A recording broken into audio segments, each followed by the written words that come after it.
one thing I want you guys to understand. There are certain people that you don't have to, and you don't even need to stress yourself to come out and do show for some imbecile people. Why would I do that? And tell about ti pọ̀jù nǹkan lọ, ti pọ̀jù lọ nìyẹn now. Of course, Ewe Nation mi ro bóyá pé I need the stress o ka máa wò pé kí ló ń sọ̀rọ̀ ta ni wọ́n ní wọ́n fẹ́ kó nǹkan kan jáde. And so fucking stupid words. Ṣé ká dúró ní àbí ká máa sá lọ? Ẹgbẹ́ anything jáde, ẹgbẹ́ ọmọ ewé jáde, ẹgbẹ́ ojú wọn síta. Ẹ jọ̀ọ́ nítorí Ọlọ́run, stop the fuckery. Ẹ jọ̀ọ́ ẹ má máa wá máa inbox èmi fún orí burúkú because mo ò ní time. I am more than that. Nǹkan tí èèyàn bá ti jù lọ, ó ti jù lọ ni. Àwọn èèyàn tó bá jẹ́ tó jẹ́ pé wọn ọjọ́ ọmọ ọ̀jọ̀ lọ́lọ́tọ̀ èèyàn ṣé èèyàn á máa bọ́ síta máa fẹ́ fún. I am not here to rant or ranting about any stupid, foolish person. Barrister jẹ́ ká understand pé ọ̀dàlẹ̀ ti dáyé ọjọ́ ti jìn. So kò ń ṣe ní náà, kò dẹ̀ ń ṣàná.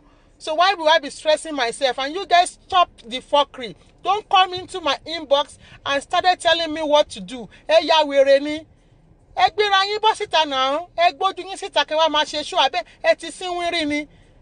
Ta ló sọ fún yín pé mo para lẹ́yìn Aláṣàbí? Who told you guys that fuckery information ṣìtẹ̀ ọmọ àwọn káàkiri? Who tell you pé mo ń bẹ̀rù anybody? Ọlọ́run ọba nìkan ni mo bẹ̀rù. If I keep quiet, that means mo ní nǹkan rere tí mo ń fojú ayé tèmi ṣe.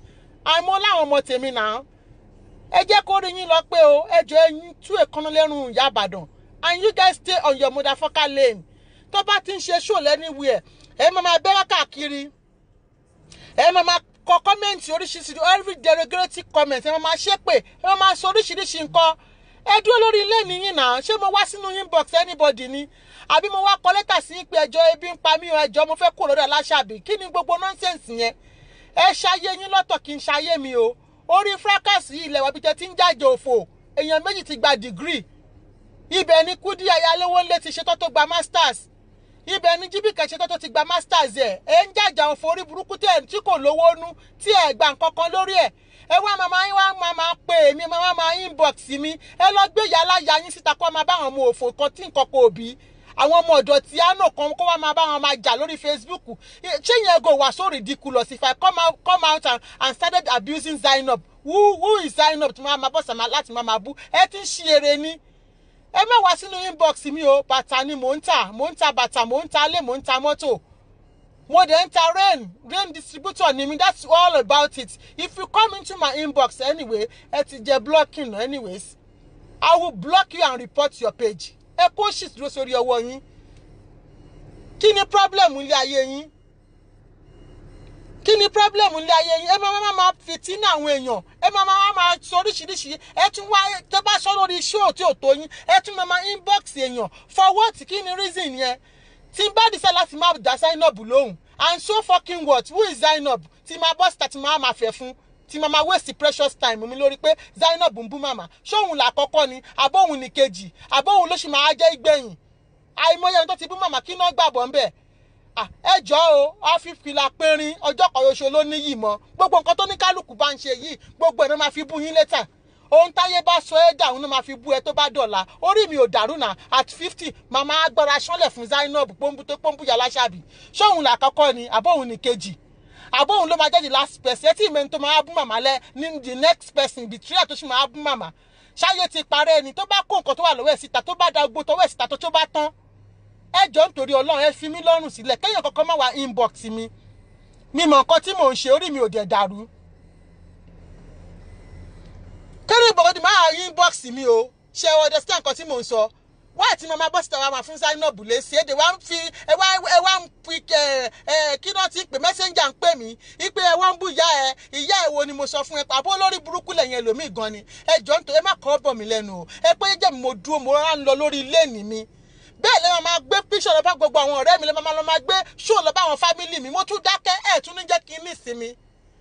Mo máa ṣiṣẹ́ látàárọ̀ dalẹ́ ni. Ṣé o fẹ́ kí n fi iṣẹ́ mi lẹ̀ kí wọ́n máa jà lórí Facebook ni? Ṣé kìí ṣe pé orí yín ti dàrú? Àbórí yín wọ́n ṣe pè fún yín ni. Tẹ́ bá rí pé jàhún yín já pé mi ò bọ́ síta. Tára dẹ̀ ń ta yín. Táyín náà rí pé bóyá pé fẹ́ bú Ìyá Aláṣàbí. Ẹ bọ́ síta náà. Tẹ́ bá ti bu tọ́kẹ́ mú èbú yẹn lọ sí Central Bank kẹ́ lọ fi gbowó àbí kẹ́ fi gba scholarship kẹ́ máa fi san school fees àwọn ọmọ yín. Ẹ̀yin tẹ́ lọ́pọlọ torí yín ti dàrú tẹ́ mọ̀ nǹkan tẹ́ ń ṣe. Kí lẹ fẹ́ gbọ́ tẹ́ tí gbọ́ rí ẹjọ́ o? Kí ni Zainab fẹsẹ̀ tó yẹ kó máa jẹ́ tuntun tá tí gbọ́ rí? ẹjọ́ díẹ̀ wo ni sign up fẹ́ gbé bọ́ síta tẹ́yìn èèyàn ò tí ì rírí o tẹ́ẹ̀dẹ̀ tí ìfẹ́ ti gbọ́ ẹjọ́ picture mi ewé wo ni sign up fẹ́ gbé bọ́ síta tí Sọjígò ti gbé bọ́ síta rí tí ò ti gbé gbogbo information àwọn èèyàn so ṣáwọn èèyàn kú ni ṣé kọ́ máa sá lọ ni àbí kọ́ dúró àbí kọ́ ya wèrè why are you guys so evil? Leave my life alone. Leave me alone. I am Omewe confirmed. I am not coming out to fight again. If that one is not if that's your problem, go get that one into your score. Ẹ fi mí lọ́rùn sílẹ̀. Ẹ ti sínwínrí ní abẹ́ ṣí èrè ni. Ṣé ẹ̀yà wèrè ni? Tó bá yẹ pé mò ń polówó bàtà nísìn. Ẹ ní polówó ẹ̀ ní ṣíà ẹ̀. Ẹ ní sọ pé ẹ fẹ́ ra bàtà wọ́n máa inbox èmi. Ipe ojú ti ìyá ìwọ ojú ti tọ́ bú ìyá wọ́n ń gbé ìyá ẹ̀ wọlé ò lè jà. Ìwọ ò ṣe bẹ́ẹ̀ wùlẹ̀ kò mọ àjàyìn olórí burúkú. Ẹ̀yin oní depression sọnù tí díẹ̀ pé depression yẹn ló máa pa yín jẹ́ tó máa pa yín dànù tó jẹ́ pé Facebook fracas lẹ fi ń pa big depression yín tẹ́ẹ̀bá ẹṣẹ́ àfẹ́ kan máa jà lórí Facebook ni kọ́ máa jẹun tó bá ní láti máa jà wọ́n á jà kú gbèrègèdè náà ní kí n tẹ́bí ẹjọ́ nítorí Ọlọ́run o ẹjọ́ nítorí Ọlọ́run tó bá mọbi tó yàn ń lọ mọbi tó ti ń bọ̀ tó bá lè wo wá nítorí ọmọ kékeré bá ṣubú àwo wájú tágbàlagbà bá ṣubú ṣe ló máa ń wẹ̀yìn wò kí ló dé ẹ bẹ́ àwọn ọmọ kalẹ̀ olórí burúkú Mercy Paul ó tún ti dé ìbàyí mo ní bó ṣe ń ṣépè kiri jẹ́ ń wá péjì kìíní ẹ̀ kí n blọ́ọ̀kì ẹ̀ dànù torí mi ò mọ̀ nǹkan tẹ́ ẹ̀ ń wá káàkiri ẹ̀ ní dúró lórí ilé nìyí ẹ̀ ní dúró lórí ilé nìyí mi ò pèrò mi ò pè yín mi ò wá ṣe ṣòfẹ́ anybody yín ẹ kó sì lọ ẹ dúró sórí ilé nìyí block ẹ dúró sórí ilé nìyí mi ò pè yín. Kí ni problem yín kí lẹ fẹ́ gbọ́ tẹ́ tí gbọ́ rí kí ni tó ẹ lè kọ́ fẹ́ bọ́ sí tẹ́ntì máa sọ nípa màmá tẹ́ tí gbọ́ rí wọ́n ṣẹ̀ṣẹ̀ ń pe Tòkunbọ̀ ni wọ́n ṣẹ̀ ń pàṣà bí ni ṣẹ̀ṣẹ̀ máa pẹ́ sàbí ń gbé ẹ̀sà wèrè ẹ̀sà kìíní kan ni ẹjọ́ kí ni glory tẹ gbàbọ̀ ń bẹ̀ owó wo ló fi sínú àpò yín iyì wo ló fún yín ẹjọ́ position wo náà gbélé yín lọ́wọ́ tẹ́ ìwà gbọ́rú ẹ̀rí tẹ́ wá fi wá ń pè mí tẹ́ ní jẹ́ kí n sùn ìyá yín ò ní nísinmi bẹ́ẹ̀ ṣe ń pè mí yẹn ìyá yín ò ní nísinmi ńlé àwọn ẹbí yín ò ní nísinmi bẹ́ẹ̀ ṣe ń fi inbox báyìí bẹ́ẹ̀ ṣe ń text message báyìí inbox mi jẹ́ ẹ̀ ní sùn kí ni ti tèmi ìyá màmá ṣe ń jẹ́ kí everybody àwọn ò fẹ́ kẹ́ni mo sọ pé ṣò tí mo ṣe last mama was mad she was like mo sọ fún ẹ pé kó má ṣe show mọ́ why would you come out because pé tọrọ ń blog yẹ it is not a bóyá pé mo ń frame ẹ àwọn èèyàn lè testify sí why would I come out again and 5 sign up we be sign up ẹni tó ti sign up lọ́gọ́ kó bú màmá sọ pé tó bá yẹ títí tí wọ́n á dákẹ́ ara wọn lò sí wà kí ni tèmi ẹ jẹ́ kó rí yín lọ pé o ẹ jẹ́ kí orí yín lọ pé tẹ́ ẹ bá fẹ́ máa gba èpè mọ̀ pé mi mo ní èpè burúkú lẹ́nu mo kàn ń dákẹ́ ni o ẹ jẹ́ kó rí yín lọ pé torí màá bẹ̀ sí ni máa gbórúkọ yín síta ń sìn ẹ jẹ́ kó rí yín lọ pé tọwọ́ ọmọ yín bá ṣe jókòó sórí ilé nìyí o mi ò wá bẹ́ anybody mi ò dẹ̀rọ bóyá mo kọjá àyè mi tó rówó ojú omi ni yín ẹ̀ lé nísìnmi torí mi mọ̀ kọ́ tẹ fẹ́ gbọ́ tẹ̀ tí gbọ́ rí ó jọmọ gbé o and so fucking what àwọn ẹnìkan náà jọmọ gbé náà ṣé bí yàrá òṣùlá náà jọmọ gbé kí wàá ní títí yín ṣé yẹn wá jẹ́ big deal ni àbóhùn náà rà bèjì ọ̀ràn lọ́jà ẹ jẹ́ kó rí yín pé mi ò dá sí fracas mo rọra ń wò yín ràn mò ń wò yín from very far ni mo ti ń wò mélòó gan ni mò ń wá sórí show mo níṣẹ́ tí mò ń ṣe náà ẹ̀yin ò ní ayé ẹ̀ ní life ayé yín ti bàjẹ́ ìjọba ló ń fún yín lówó ẹ má wá máa disturb èmi tẹ́ bá rí póru yín lójú ẹ̀yin náà ní ọ̀rọ̀ tẹ́ fẹ́ fi bú ẹ sábọ́ọ̀dù ẹ bọ́ síta kẹ́ ẹ bú màmá kẹ́ ẹ lọ fi gba yìí kẹ́ ẹ fi gba scholarship fáwọn ọmọ yín gbòòrò èmi ò lè ever dá Zainab lóhùn láyé sábàdà kò lè ṣẹlẹ̀ èmi àti Zainab ò ń ṣẹgbẹ́ náà eléyìí ṣe kó bóyá mo já ntí ẹ̀ I will be like her mother what are you guys talking about orí yín yí ni kí n máa bọ́ ẹgbẹ́ ọmọ mi abẹ́ ti síwín. Ẹjọ́ bàtà ni mò ń tà o.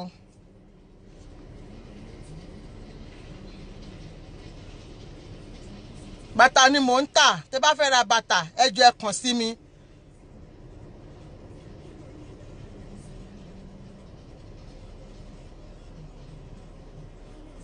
Tẹ́ bá fẹ́ ra bàtà, ẹ kàn sí mi o.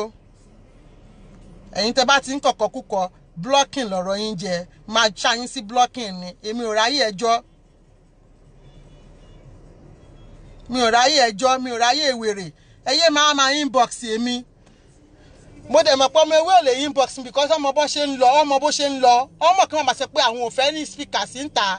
ṣé ìtọ́sọ níjẹta yẹn wọ́n lè sọ̀rọ̀ náà what for ṣé wọ́n lè sọ ni.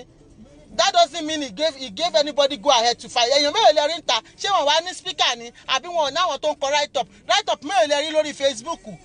Mọ bó ṣe ń lọ ẹ̀kọ́ mo máa open ẹni ẹ̀ máa sọ̀rọ̀ ni ẹ má wàá máa inbox tèmi that's my own problem. Ẹ dúró lórí ọwọ́ yín o. Bẹ́ẹ̀ máa ṣe fáwọn èèyàn ẹ máa bú wọn kiri ẹ máa wá story oní story nọ́mọdé gbé story tí n kò yáde ó dọ̀tí ó bad ó worst kò ṣeé rí jagbajantis ni àwọn ẹbí mi kò ṣeé rí ẹ máa dig into people's family issue ẹ wá capitalize lórí ẹ máa ṣe bí wèrè kiri ayé ẹ máa continue ẹ̀yin ni wèrè yẹ èmi ò ní wèrè níran tèmi èmi ti ṣetán pẹ̀lú Facebook fracas ẹ máa jà lọ.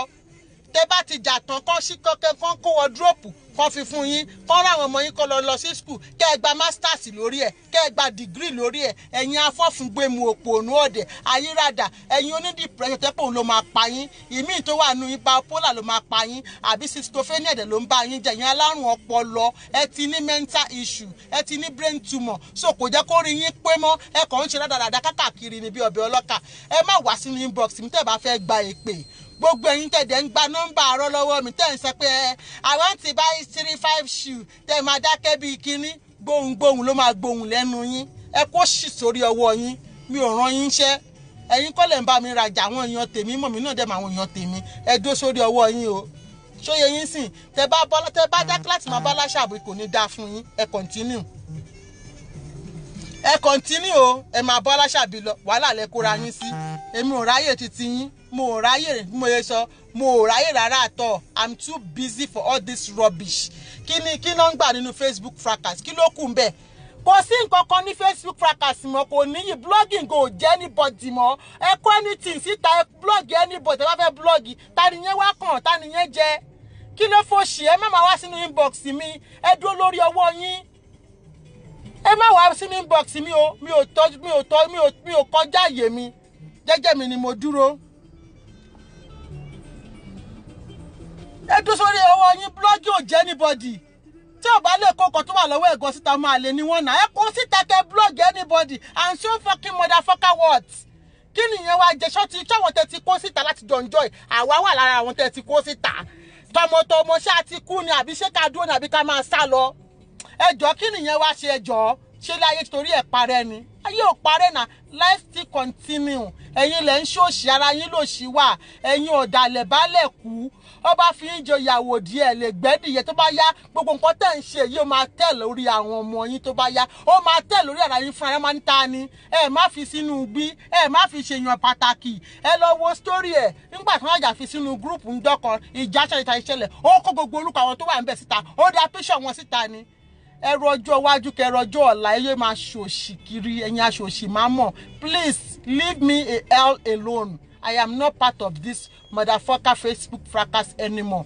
ẹ jẹ́ kó rí yín pé tí n bá dákẹ́ mo mọ̀ nǹkan tí mo ṣe dákẹ́ o ẹ fi mí sílẹ̀ mi ìdárúkọ anybody lórí show mi lé ní ìsìn mò ń sọ fún yín ni ẹ̀yin oní inbox ìsọnù ẹ̀yin tó yẹ pé story yín ò dáa ẹ̀yin tó yẹ pé ẹ̀yin tó bá gbé story yín jáde báyìí ẹ̀yin gan máa fọwọ́ bojú ìmí inú yín máa sá lọ ni àti bá ti ń ṣe speaker tẹ́lẹ̀tẹ́lẹ̀ tó bá kó story ẹlòmíì jáde ó máa sá lọ ẹ ní gbóhùn ẹ̀ mọ́ gbóhùn máa gbóhùn lẹ́nu ẹlòmíì inú yín ni ẹ̀yin ẹlẹ́mọ̀ máa threaten àwọn èèyàn pé àwọn kan wà ẹ wá ń kọ́ ẹ kọ́ bí kékeré gbé wọn jáde tó bá gbé wọn jáde kí ilẹ̀ fẹ́ ṣe what do you guys want to do you want to go and kill them or what?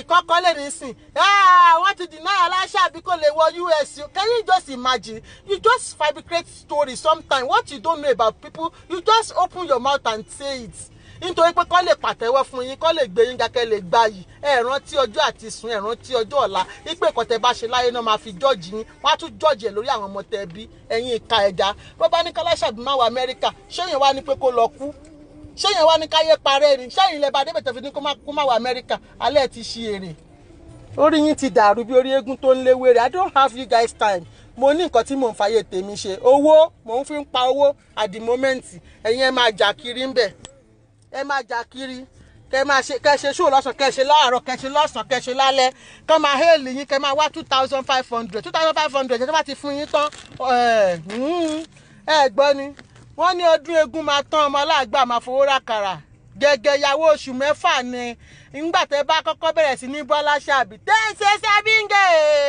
ẹsẹ̀ wèrè ẹsẹ̀ dẹ́g ẹsẹ̀ sinmi ẹsẹ̀ kìnìkà ẹ̀rí 2,000 3,000 mo fún yín lọ́sẹ̀ méjì wọ́n máa já ráǹkì yín ní straight off wọ́n á já sí 400 àwa náà ti ṣe irú ẹ̀rí náà nígbà táwọn kọ́ gbókété bọ́ta ìyá àdínní sọ̀rọ̀sọ̀rọ̀ 3,500 ní nísìnyí kan wọ́n á já ráǹkì ẹ̀ dànù ẹ̀yin aláyé bàjẹ́ tó yẹ kẹ́ ẹ lọ ronú ara yín tó yẹ kẹ́ ẹ lọ wò pé kí lè máa fọjú ayé yín ṣe béèyàn kan bá tiẹ̀ ṣe ẹ̀yìn tẹ́ ẹ rí pé bóyá ń yọ ẹ̀yìn jẹ́ ẹ ṣe máa wòran ẹni rárá ẹ bẹ́ẹ̀ ń kọ̀yà fún ara yín ni ẹ̀yin náà jẹ bó tó yà ẹ jẹ sẹ́ńpẹ́lẹ̀ yà ẹ̀yin aláyé dojúrú ẹ wá máa pariwo ẹ kékeré ká bọ́ síta I'm so fucking what. àwọn tó kó bọ́ síta ń jọ́ kínní àná ńkọ́ àyànkí náà wá gbàbọ̀ ńbẹ̀ social media sọ mí doge àwọn alárùn ọpọlọ kákàkiri ìgboro kò tí ẹ sún yín ni ẹ máa wá sínú inbox èèyàn ẹ máa wá búyàn bẹ́ẹ̀ ẹ̀rù òkì ń bà yín kí ló dé ìwọ tó ń ṣèǹjì orúkọ ẹ kiri orí Facebook wà láìtàlà mo ò tí ì ráyè títí ẹ wò ó kó fi ṣé kiri kan lọmọ ló sì fi sẹ́yìn orúkọ ẹ wò ó oyin máa fi bí ìtò máa jù bẹ́ẹ̀ yẹn lọ mo aláìgbọ́ mo ò tí ì ráyè ti tọ̀dọ̀ ẹ torí mi ò ní jọ́ tí máa ṣe ṣóò fún ẹ báyìí mi ti sọ fáwọn tó ń rán sí mi ìjọ tó bá ti wá jẹ́wọ́ ìjọ ẹ̀ ni máa fi ẹ́ lọ́rùn lẹ̀ ṣùgbọ́n pé òbí lè pọ́bí yóò smart mi ò tí ì ráyè o wọ́n jẹ́ kí n parí nǹkan tí mò ń ṣe jẹ́ n parí àbí o ìyá oníyà tó ẹ̀ tí ẹ̀ kíkẹ́ yín wọ́n cancel ti ìyá mrs flight kan ó tún sáré ra another ticket £950 èmi inú yìí ò ní £100 nínú àkáǹtì ẹ wá bọ́ sórí Facebook ẹ máa bú àwọn èèyàn ẹ máa ṣépè ẹ máa ṣe gbogbo oríṣiríṣi nǹkan tẹ́ẹ̀mù ẹ máa sọ inú yín á dẹ̀ máa dùn ẹ bọ́ sínú ilé ẹ sùn mọ́jú ẹ mọ̀ pé Ọlọ́run bá yín kọ́lẹ̀ orí òṣì yẹn náà lẹ́wà tí gbogbo ayé ti ṣoríire tán lẹ̀ èmi ò ráyè òṣì tẹ́ ń ṣe yẹn o ẹ máa ṣe òṣì yín lọ o.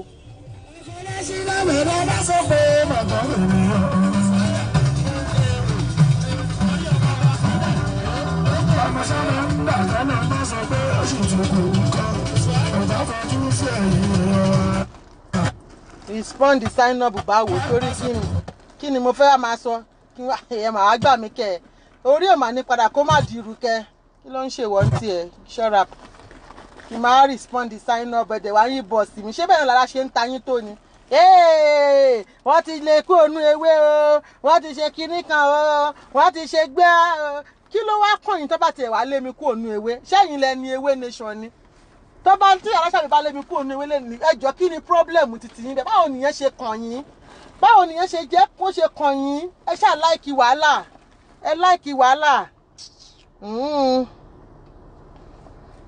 ẹ láìkì wàhálà ni ẹ máa continue ẹ continue òṣìrà tá má kó yọ tẹ́ ń bá káàkiri lẹ̀ tẹ́ bá ti ṣe tán kẹ́ wá lọ fi gbowó ń báǹkì kẹ́ fi fóúnjẹ sórí tébù fáwọn ọmọ yín èmi ò mọ̀ nǹkan tá àti ìgbọ́ rí tó wá fẹ́ jẹ́ tuntun o mi ò mọ̀ nǹkan tá àti ìgbọ́ rí tó jẹ́ tuntun àti gbóríṣiríṣi àwa yìí àti gbọ́ pé ọlọ́kọ mẹ́fà ni wa ọlọ́kọ márùn ọmọ márùn oríṣiríṣi kí ló wà láyé ìgò tójú òrírí kí lẹ̀ ń bá ká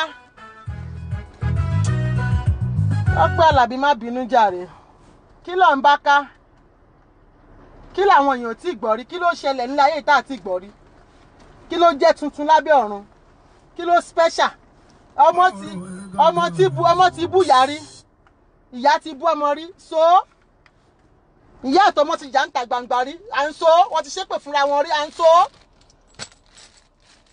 ẹ jọ̀ọ́ ẹ̀yin èèyàn mi Olóṣùpá ń ṣe lọ́rùn ẹ jẹ́ wẹ́nẹ̀ ṣe fàájì dànùjọ́ sign up owó ti response anybody sign up owó ti ṣe ẹni tó bá ń dá sign up lóhùn in fact mi mọ̀ nǹkan tí n bá sọ fẹ́ nìyẹn torí kíni èmi ò lè dá sign up lóhùn èyí tẹ́ fẹ́ gbóhùn mo ti sọ tẹ́ ti gbọ́ lé nìyẹn I can never and I will never respond to even wọ́n pọ́n kọ́kọ́ síbẹ̀ ìyá Ìbàdàn ó bu ẹ ó ṣe pàṣẹwọ́ ni ẹ mo ní ẹ ṣe kí ló tún kù? Ó fẹ́ pa ṣáyọ́, ẹ̀yin tètè máa ń parọ́. Ẹ̀yin kan wà tẹ́kun wọ́n ti ṣépè fún yín o. Ẹ pa bótò nínú irọ́, ó bí yín irọ́ yẹn kì í pa ẹ máa mú lóye ní ready made ni. Níjọ́ tó kọ́ ṣe show, Ìyá Ìbàdàn lọ́wọ́ bí Zainab ṣe tẹ̀ sí ẹ lójú. Mo ti lọ wo show Zainab first day o. Èmi ò rí bí tó ti bú mi, èmi ò dẹ̀ wo tàná. Èmi ò rí bí tó ti bú mi ju kó sọ pé Ìyá Ìbàdàn yẹn yẹ kó máa ṣe kinní kan, màmá ṣe gbá kan, ilé ayé láti bá. Ẹ jẹ́ kí màmá sọ̀rọ̀ mi, kò kan ayé. Ẹ jẹ́ kí màmá sọ pé àwọn ò láìkì mi, kò kan ayé. Èmi láìkì wọn, mo love Ìyá Aláṣàbí kú, kò kan ayé. Ẹ jẹ́ kó sọ̀rọ̀ mi, ẹ jẹ́ kí Ìyá Aláṣàbí bọ́ta lọ́la kó tẹ̀ sí mi lójú, kò kan ayé. I'm not going to be the first person tí ìyá máa tẹ̀ sí lójú. Mi ìdẹ̀dẹ̀ jẹ́ the last one. Kò ní kò kan ayé. I said I stand with Aláṣàbí. Èmi ò ń ṣàwọn I stand olórí burúkú kan o. I love Aláṣàbí from day one. Gbogbo nonsense tẹ́ ń sọ yẹn kò lè mú mi kúrò lẹ́yìn Aláṣàbí. Ẹ kó ṣì dànù. Ẹ jẹ́ ẹ̀yin èèyàn mi ti débi tí ń lọ. God bless you. Thank you for joining everybody. I love all Ewe Nation. Àwọn intelligent people ló wà nínú Ewe Nation. Ǹjẹ́ rí wọn fún wọn order ní order from the above. Anybody gbọ́dọ̀ update fún Zainab. Ṣé rí Zainab kan update fún? Anybody wọ́n order ní. Ibi jẹ́ ti máa mọ̀ báyìí pa àwọn ẹlòmíì ni. Zainab lọ bú wọn bẹ̀ yẹn. Wọ́n á kó gbogbo family ẹ̀ bọ́ta ni. Straight off. Ìgbà tó náà máa gbójú síta níjọ́ kìíní àná. Ṣé kò bẹ́ síta? Kò sáré ṣe unveil rẹ̀. Ó sáré unveil rẹ̀ ni náà. So bó ṣe rí nìyẹn. Ewe Nation kì í ṣèkà. Ẹgbẹ́ ìmọ́lẹ̀ kò ń ṣe ẹgbẹ́ olókùnkùn. So ìmọ́lẹ̀ lèmi ń bá lọ. Kò sí nǹkan tẹ́ lè sọ. Yín tó bá wù yín ni kẹ́ wí. Ẹ bá ní Aláṣàbí sọ pé Ìyá Ìbàdàn yẹn wọn ò fẹ́ rí ọ̀dàlẹ̀ ni ó ṣe gbá ẹ ṣé mo dúpẹ́. Kò sí nǹkan tẹ́ lè sọ. Ẹ ṣé mo dúpẹ́ ó bá mi lára mu.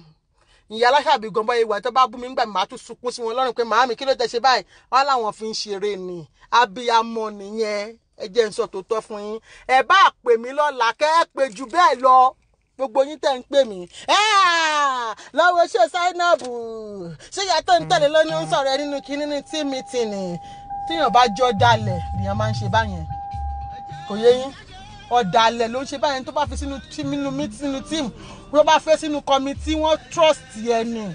So tó bá ti wá di nǹkan tá à ń gbé fọ́tò àwọn èèyàn jáde ń bẹ̀ wẹ́ ó kù yẹn kó ní kọ́ lọ́hùn náà.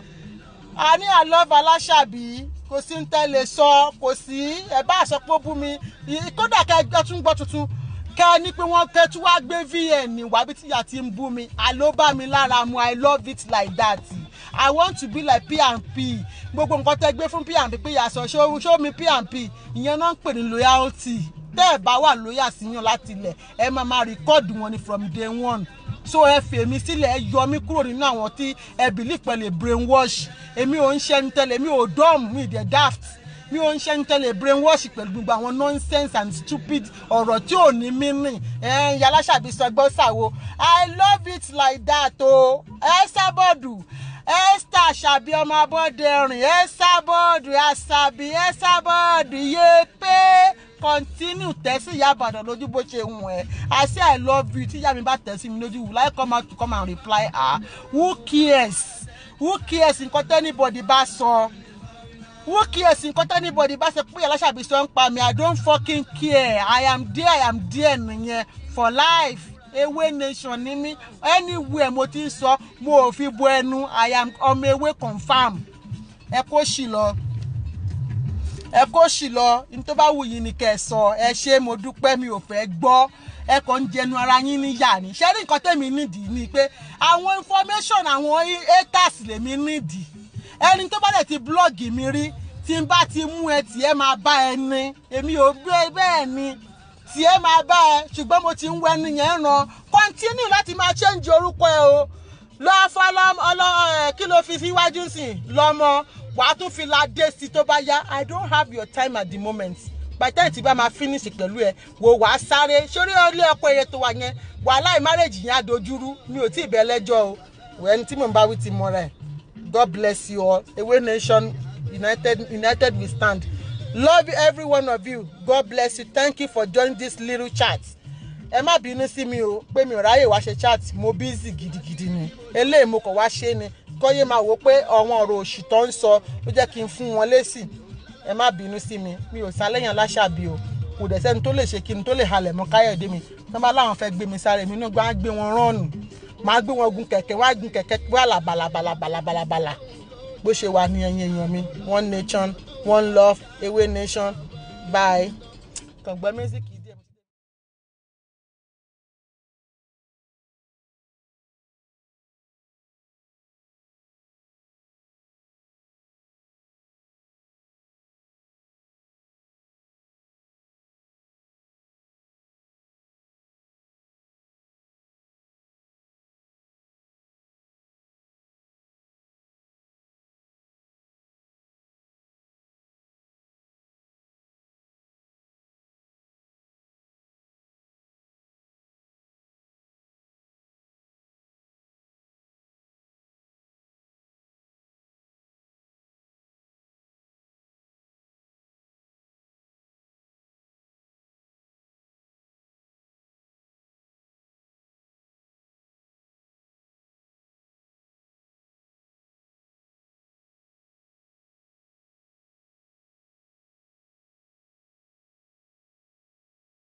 Bye.